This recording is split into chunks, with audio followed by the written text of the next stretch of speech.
a few people. Well, this is a sequel, yes. Actually, it's a part 2 in the miniseries.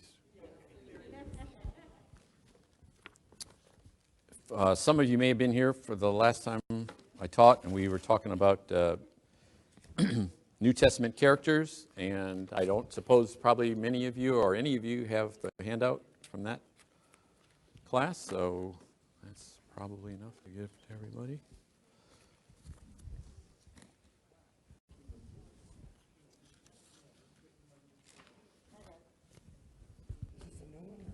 No, it's the same one. You brought your, wow, you get a gold star. I didn't bring my gold stars today. It's like a 6-pager. I think that's Sundays, I think you're looking at.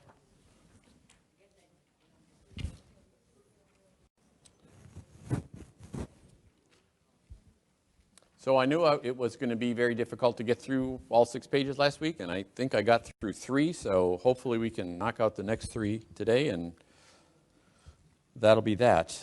Just a quick review. We talked about a few different characters from the New Testament. We talked first about Barnabas, and we learned that Barnabas was an encourager. We learned the importance of encouragement for each one of us. We don't live in very encouraging times these days, so it's up to us to try to be encouragers to those who are, there's a lot of discouraging things going on out there, so as God's people, we need to be encouragers and encourage those that are sick or lonely or whatever the case may be. So Barnabas is a good example for us. Then we talked about Cornelius a little bit. The lesson we got from Cornelius was that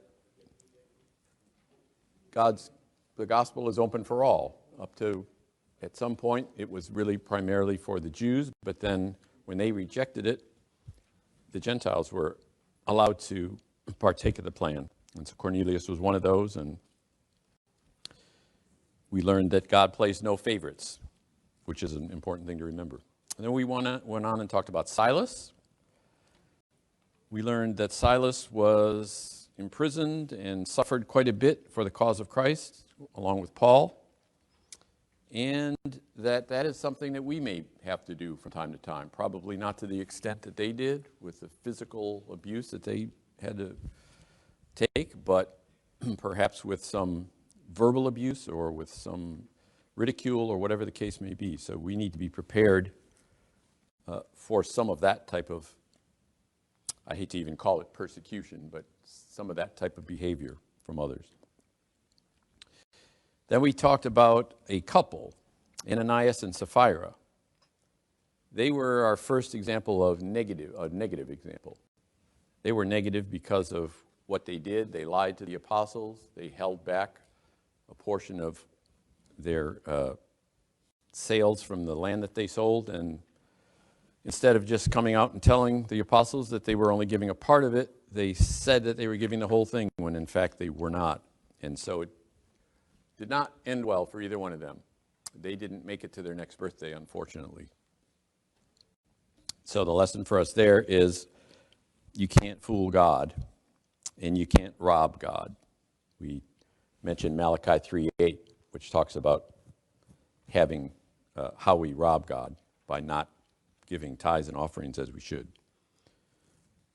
So that brings us to where we left off.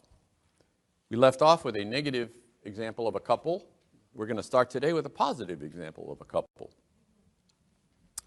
And their names are Aquila, which means an eagle, and Priscilla, which means ancient. I wonder how happy she was with that name. What's your name mean, ancient? But anyways, let's read from Acts 18 there. And he found a certain Jew named Aquila, born in Pontus, who had recently come from Italy with his wife Priscilla, because Claudius had commanded all the Jews to depart from Rome. And he, we're talking about Paul here, came to them. So because he was of the same trade, he stayed with them and worked. For by occupation they were tent makers. So we learned what their occupation was, the same as Paul's. They were tent makers.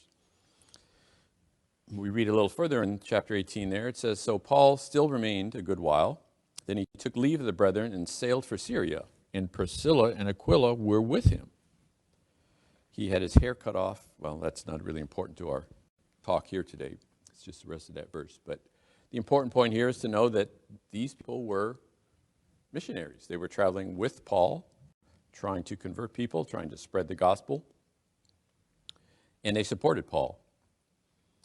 So we need to be doing those same kind of things. We need to support our preachers, our teachers, our elders, anyone in the church that is in a leadership position.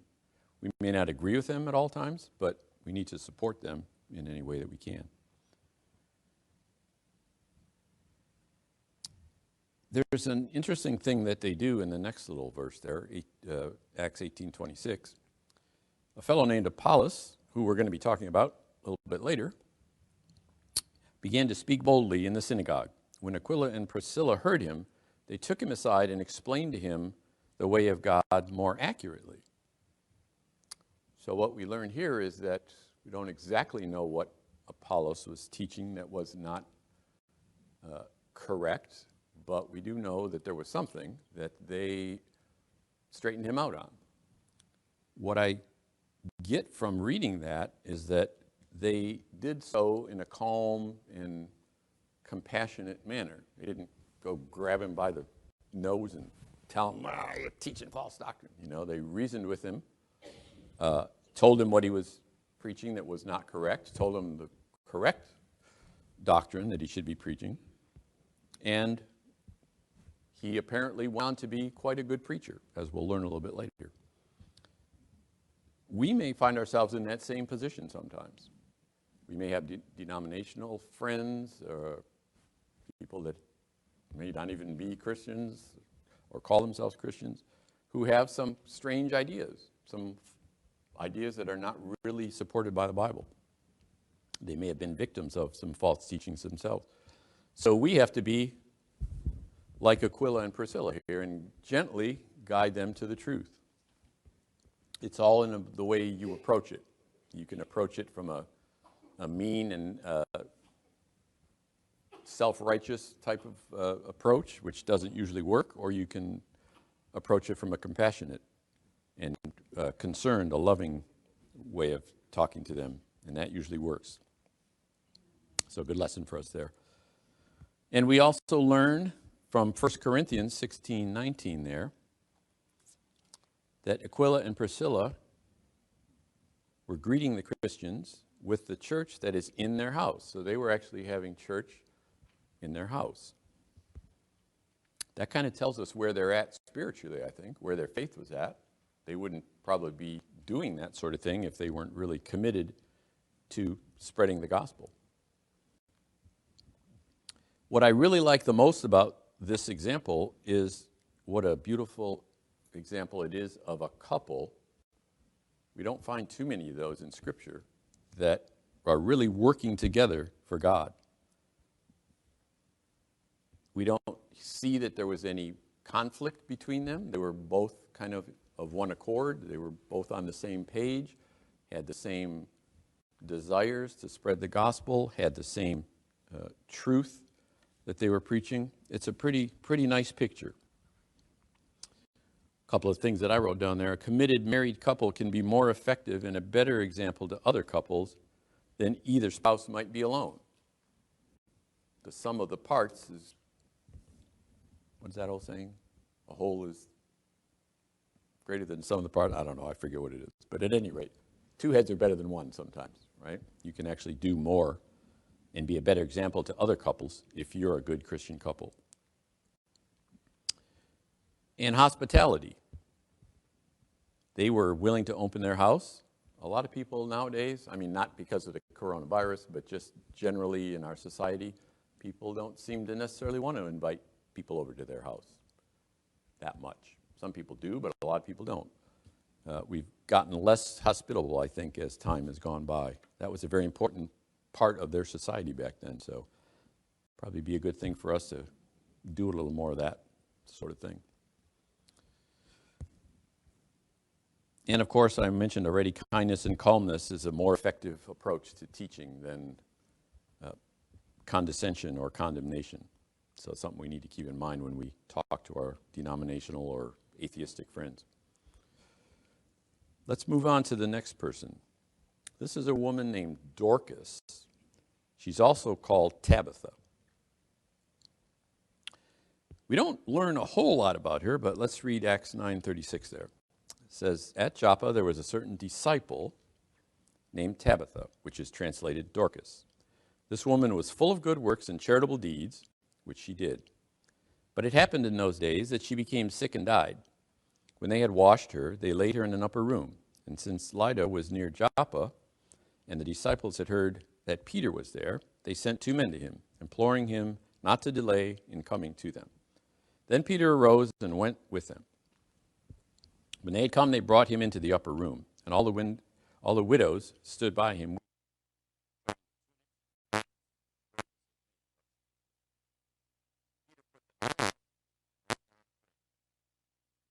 Body, he said, Tabitha, arise. She opened her eyes, and she saw Peter, and she sat up. Then he gave her his hand and lifted her up, and when he had called the saints and widows, he presented her alive. And it became known throughout all Joppa, and many believed on the Lord. That's a pretty amazing story. We don't learn a whole lot about Tabitha, other than she was full of good works and charitable deeds. This got me to thinking about something. I've seen eulogies of people, and the more famous you are, the longer the eulogy usually is, right? All your wonderful accomplishments that you did during your lifetime, all these wonderful, great things. I wonder what they said at Tabitha's funeral. If all they said was, she was a woman who was full of good works and charitable deeds, that would have been enough. That really would have been enough. That's a good thing if somebody could say that at our funeral. You know, what more would you want to be said? He was a faithful person, full of good works and charitable deeds. That's exactly what Jesus called us to do. The other thing that made me stop and pause here is that I wonder what was going through Dorcas's mind. Put yourself in that scenario. There you are. You're just kind of sitting there one day. A couple days later, you get kind of sick, and you're getting sicker and sicker. And finally, you succumb to whatever your sickness is. Then here comes one of Jesus' disciples, brings you back from the dead. What would be on your mind after that? I mean, I can't even really imagine what she would have been thinking. But what do you think it did to her faith?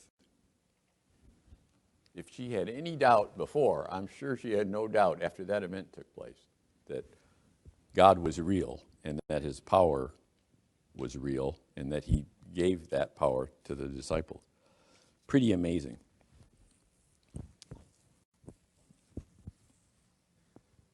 Let's move on to the next fellow here. It's time for another negative example. This fellow's name is Demetrius, which means belonging to Ceres. I don't know my Greek mythology, but apparently Ceres is a Greek goddess of the harvest. Acts 19:24 introduces him. It says, for a certain man named Demetrius, a silversmith who made silver shrines of Diana, who was a god in the Greek mythology, brought no small profit to the craftsmen. He called them together with the workers of similar occupation and said, men, you know that we have our prosperity by this trade, which is making these silver shrines and idols and such. Moreover, you see and hear that not only at Ephesus, but throughout almost all of Asia, this Paul has persuaded and turned away many people, saying that they are not gods which are made with hands. So not only is this trade of ours in danger of falling into disrepute, but also the temple of the great goddess Diana may be despised and her magnificence destroyed, and all whom Asia and the world worship. Now when they heard this, they were full of wrath and cried out, saying, Great is Diana of the Ephesians. So the whole city was filled with confusion, rushed into the theater with one accord, having seized Gaius and Aristarchus,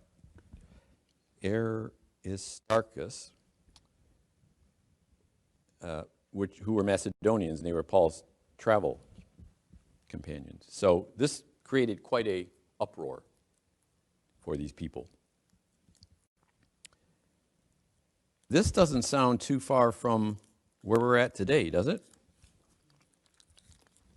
We don't maybe worship silver images so much, but there's a lot of people out there that profit by religion. Quick look at the headlines. You might remember certain preachers, I won't mention their names, but who have to have 5 or 6 jets to do their work, so they claim. And they go on TV and ask for solicitation so they can buy that 7th jet so that they can do their work better, right? There are some preachers who I also won't mention their names that have these multi-tens of $million spreads that they live in. How do they make all that money? Church, donations, book tours, books, etc., etc. So this is not a outdated or foreign concept to us today. We still see people like this who don't want to give up their livelihood because it's, going to cause them to have to lose money. Regardless of how false the teaching is, it doesn't really matter to them as long as they got that income coming in. So we see that Demetrius was concerned about profit rather than God. I guess this can be summed up pretty well when Jesus told us what our priorities should be. Seek ye first the kingdom of God, and all else will be added to you. It doesn't say second, behind your profit, or behind your job, or behind your family. It says first. Another thing that kind of stood out to me here was the blind devotion that these people had to those goddesses, gods and goddesses. I don't know why you would ever have that kind of devotion unless somebody was a really good salesman and convinced you that these things had some kind of power. I mean, to me, I'm like a show me kind of guy, If you tell me that silver statue there has some magic powers, I'm going to say, show me. I want, what can it do, And I don't think that's, a bad thing to do. We need to be questioning these kind of things. But apparently these people were not. They just took it at face value and said, oh, okay, must be true, because I heard somebody say it. And not only that, but they got pretty violent about it. Here's something for you to think about. This never happens in our society. People getting angry and violent over people who disagree with them. Never happens. Never happens. Right here. This was 2,000 years ago, and it's still going on. That image became so clear to me when it was saying that they were full of wrath and cried out, Great is the Diana of the Ephesians, and the whole city was filled with confusion. Think Portland, think Chicago. What do you think of? Confusion, chaos, right? Same thing. So I say that only to say this. Things haven't changed that much in 2,000 years. We like to think we're pretty advanced. We've got all this great technology. We're still just about as bad from a human point of view as people were 2,000 years ago. We haven't really come that far. Of course, people don't like to hear that. But so Demetrius, we can learn several things from. And from him, we learn more like not what to do, but what not to do. We need to understand that people are going to have a hard time giving up their false religion in favor of truth. If you've ever tried to talk to a person in a denomination, you may know this firsthand. They're not really that receptive to wanting to hear what you have to say, especially when you try to tell them what beliefs they might have that are not biblical. Anybody ever experienced that before? I have. and it's not pleasant. That kind of holding on to that stuff can be due to many things. I'll list a few there that I thought of off the top of my head. Comfort, tradition, family. Well, it was good enough for my father. It's good enough for my grandfather. It's good enough for me. That religion, whatever it might be. Friendships, personal preferences, livelihood. In the case of the preachers, if you're a Methodist preacher, you don't want to hear somebody come and tell you that what you're teaching is wrong, right?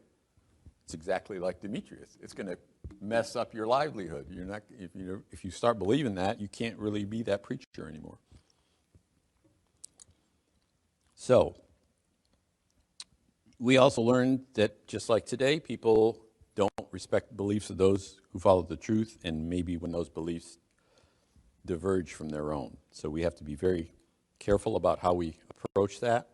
We can't go at it from a combative point of view, telling them you're wrong, and this is everything you're doing wrong. Kind of got to ease into that a little bit more and kind of feed them some pablum to begin with, and then we can get to the hard stuff a little bit later. Last point I put down there is false teachings and confusion can make people do bad things because they're under delusion.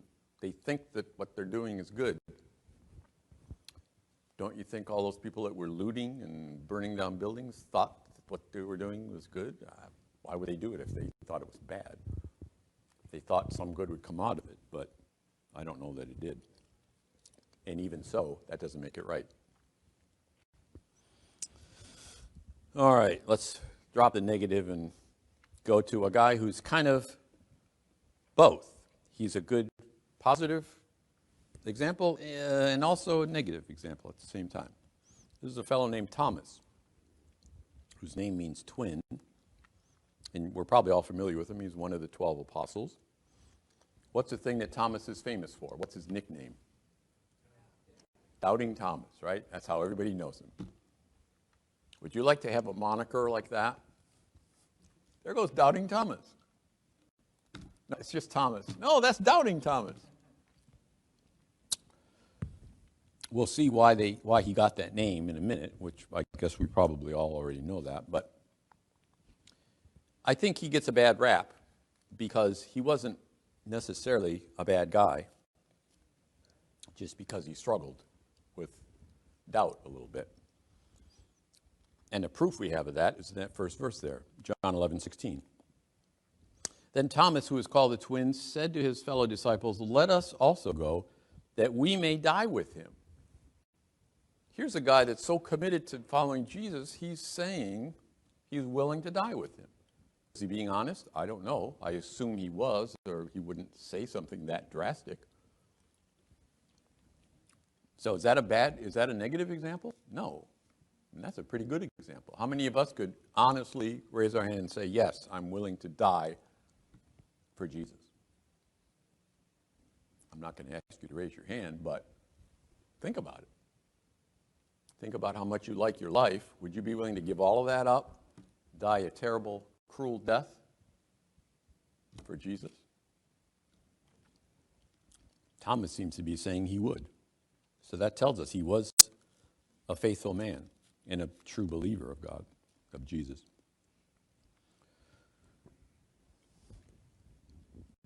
But we also see that he had some questions.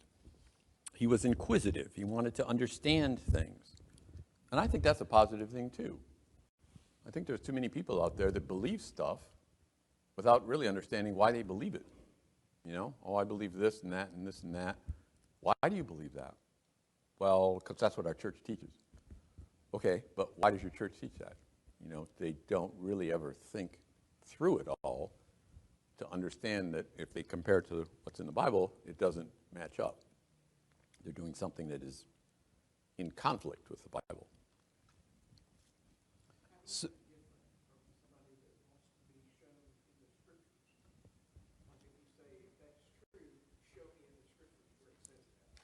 right. And if they can, then you need to consider that. If they can't, that may be all you need to know, right? Is that there is no place in the scripture that says that. But we see in that second verse that he's inquisitive. He says, Jesus was explaining to him how he was going to die and be resurrected and be going to heaven and such. And Thomas says to him, Lord, we don't know where you're going, and how can we know the way? He wants to learn. It's like, that sounds really great, Jesus. I want to know how to get there myself. It's a good thing. We need to be inquiring all the time. Doubt by itself is not a bad thing. Doubt can cause you to want to study more and to actually learn something. We normally think of doubt as something we don't want to admit that, I have doubts sometimes, but it's not necessarily a bad thing. It can be a good thing. All right, so let's read the part we all know about Thomas. After 8 days, his apostles were again inside, and Thomas with them.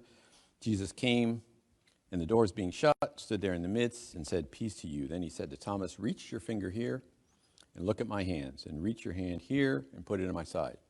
Do not be unbelieving, but believing. And Thomas answered and said to him, My Lord and my God. Jesus said to him, Thomas, because you have seen me, you have believed. Blessed are those who have not seen and yet believed. Who is that last sentence talking about? Us. Did you know you were in the Bible? I bet you never knew you were in the Bible, did you? Right there. We have all never seen Jesus, but we believe. As a result, we are what? Blessed. It's not easy to believe in something you can't see. We're very tactile people.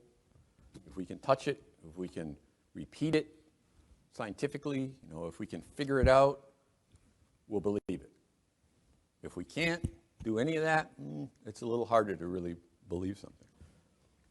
But we have adequate proof. We have the Bible, we have creation. There's really nothing. We can't say that we have no evidence. Even though we haven't seen God or seen Jesus, we still have evidence of his being all around us. So what can we learn from Thomas? Don't be veered off the path of faith by your rational mind. I remember in Bible class, I was teaching the teens one time, and somebody said, where did God, we were talking about the creation, and somebody said a question that probably all of us have thought about. Who made God? Or where did God come from?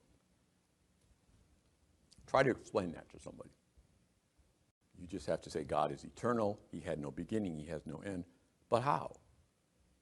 Our rational minds can't really wrap around that concept of eternity. We're very finite beings.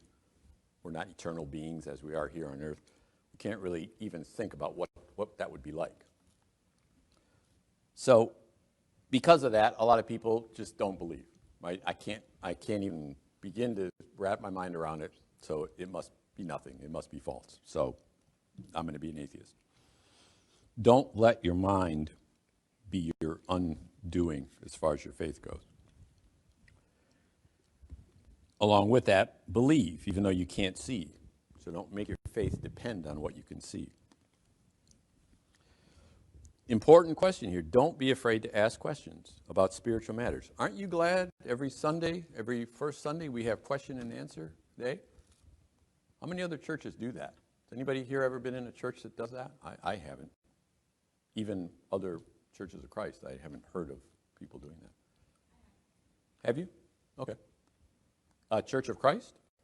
Oh, okay. So it's a wonderful thing. You have a question, you're too embarrassed to go up to the preacher or to the elders and ask them. You write it down, put it in the box back there, you'll get it, you get yourself an answer. Don't be afraid to ask questions. That's the only way you're going to learn things. If you think you've got it all figured out and you're not asking questions, you probably have more to learn than you think you do. So don't stop questioning. I already said doubt can be positive. So if you find yourself in a period of doubt, what's the cure for that? You want to relieve that doubt. How do you do that? By studying. Deeper study will clear away some of that doubt when you read the truth about whatever the issue that you're having doubts with. It's all there in the Bible. You just have to do a little study to find it. Okay, let's move on to Apollos. We are introduced to him in Acts 18 also, starting at verse 24. It says, "Now a certain Jew named Apollos, born at Alexandria, an eloquent man and mighty in the Scriptures, came to Ephesus. This man had been instructed in the way of the Lord. Being fervent in spirit, he spoke and taught accurately the things of the Lord, though he knew only the baptism of John. So he began to speak boldly in the synagogue." We've already talked about this little piece here. When Aquila and Priscilla heard him, they took him aside and explained to him the way of God more accurately.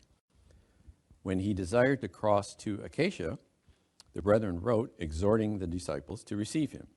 And when he arrived, he greatly helped those who had believed through grace, for he vigorously refuted the Jews publicly, showing from the Scriptures that Jesus is the Christ. Wow, there's a lot in that little few verses there to unpack, but we learn that he was a pretty good preacher, an eloquent preacher. Mighty in the Scriptures. What does that mean?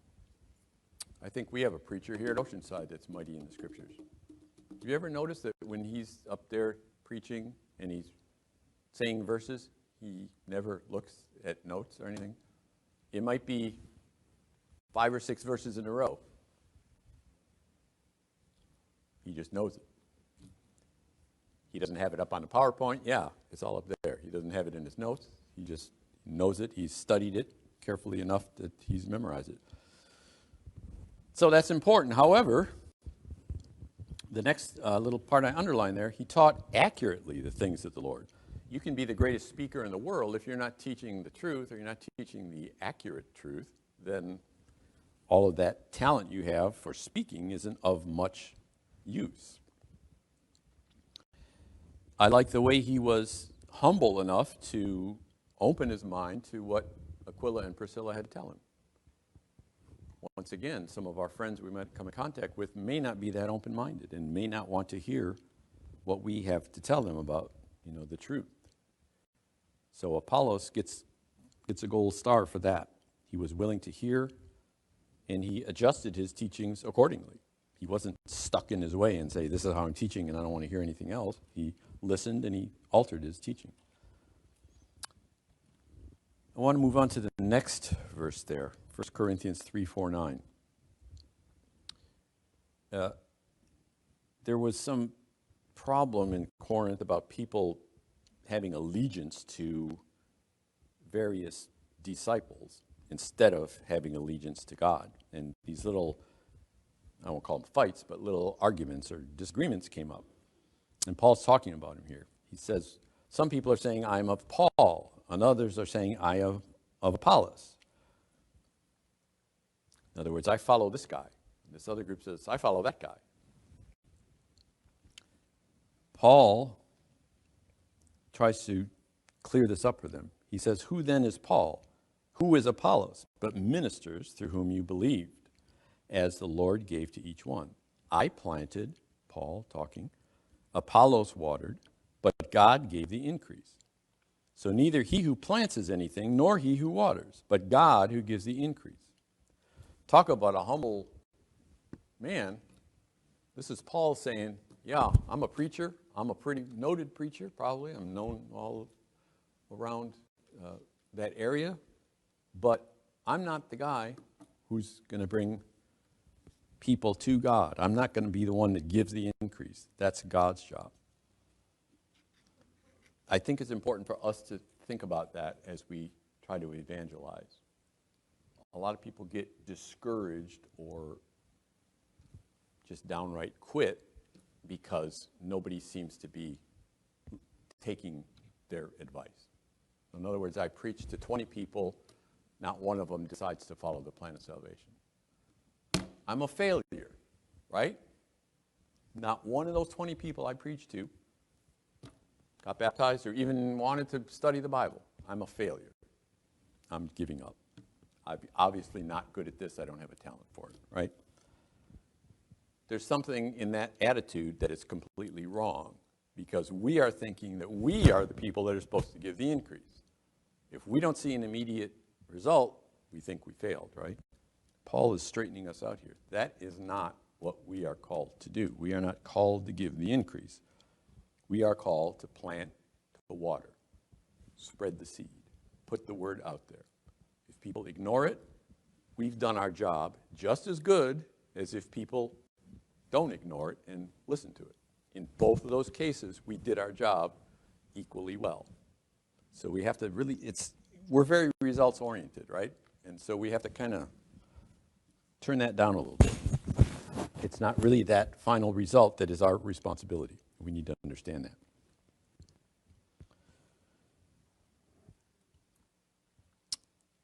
One thing I like, let's skip down to I-4 there, the last verse there, 1 Corinthians 16:12.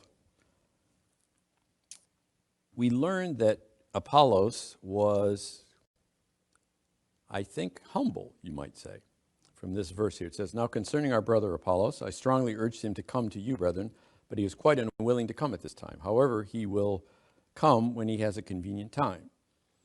Now, we don't know exactly what the reason for that was, but some commentators seem to think that he was beginning to get quite a reputation because, as we learned, he was a very eloquent speaker, right? And they postulate that people were starting to really follow him. It was almost like a hero worship kind of thing. And that he could have seen that and knew that it wasn't healthy and it wasn't right, so he just decided to step away a little bit. He didn't want people following him, he wanted people following Jesus. So, what do we learn from Apollos? Follow the teaching, not the teacher. The teachings of the Bible are perfect, the preachers of the word are not.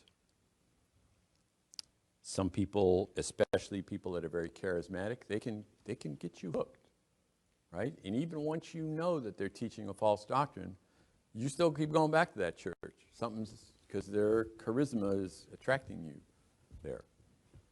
Paul is telling us that cannot be the way. You must follow the teaching, not the teacher. Know your Bible so that you can refute false doctrine. You remember up in that first verse we said, he vigorously refuted the Jews publicly. I don't suppose that was a very popular position to be in, but he did it. And I assume he convinced some people. Otherwise, he would have not been put in scriptures, described as a mighty man of the scriptures. So stay humble is another lesson we can learn from him. Don't think you got it all figured out, and keep on learning. The Bible is not a book you read once and you know it. It's kind of a lifelong sort of a undertaking. All right, let's see if we can finish the last page up. We only got two little ones here.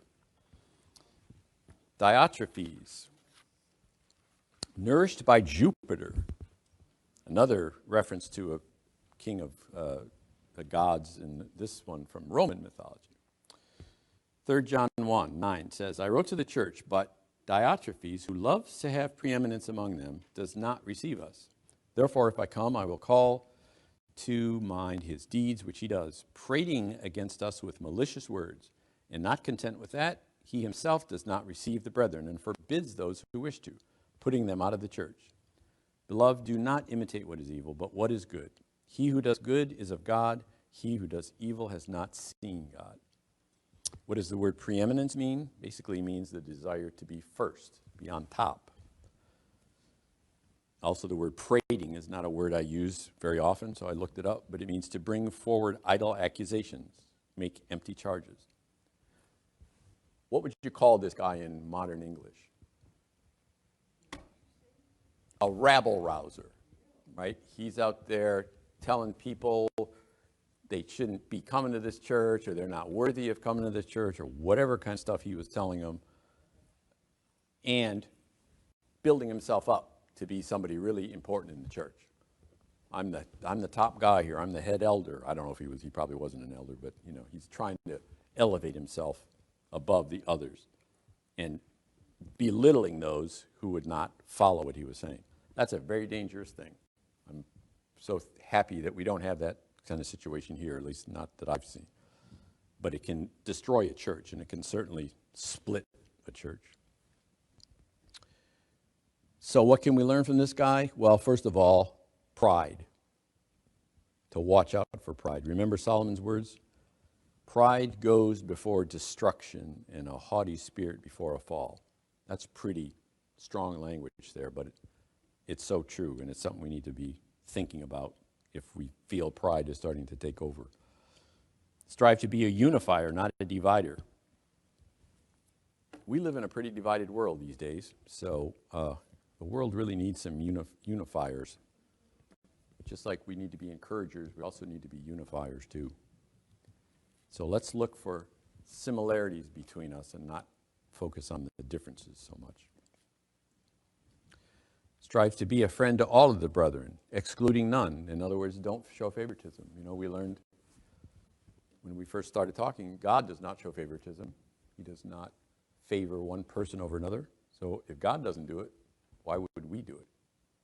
We're trying to be godly, right? We shouldn't show favoritism to people. Don't criticize people behind their backs. Everybody hates a gossip, right? We don't want to be one of those people. What's the antidote? Romans 12:3. I bid everyone among you not to think of himself more highly than he ought to. Boy, amen.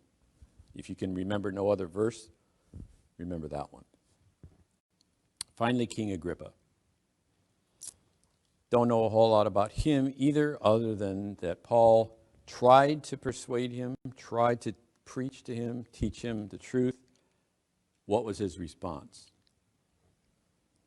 We have a song in our songbook about this. Almost persuaded. You almost persuade me to become a Christian.